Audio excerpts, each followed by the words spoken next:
So coming back to your writing and your work as an author, you talk about the concept of learning to love with a servant's heart.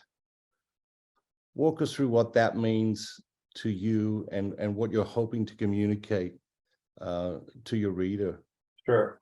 Now, and so learning to love with the servant's heart is actually it's the subtitle of my book, and just from a literary perspective, I am a perpetual learner. I love the euphemism that the truly educated never graduate.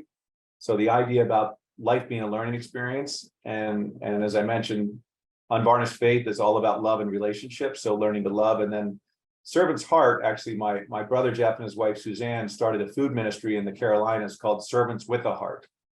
And it's a Christian ministry that packs meals by the tens of thousands and hundreds of thousands and ships them to underserved communities really all over the world. Shipping a lot of food to the Ukraine right now, which is really exciting. But a lot of the millions and millions of the meals over the years have gone to Nicaragua. And so I wanted to honor, and they're the ones that brought me to Nicaragua on this mission trip, Servants with the Heart. So I wanted to honor Servants with the Heart and looking at that.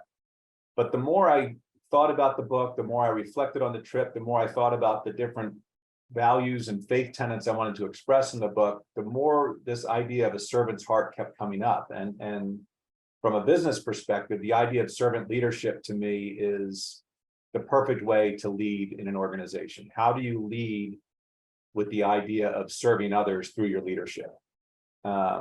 Years and years ago, back in college, I was president of our fraternity, and I was complaining to one of my fraternity brothers about, why am I always one who has to make decisions and do different things? Now, granted, this is fraternity life, so these were not like life and death decisions. But rather than, either consoling me or whatever, he sort of got in my chest with the whole finger jab thing and said, look, every group needs a leader. If you have the skill set to be the leader, do your job.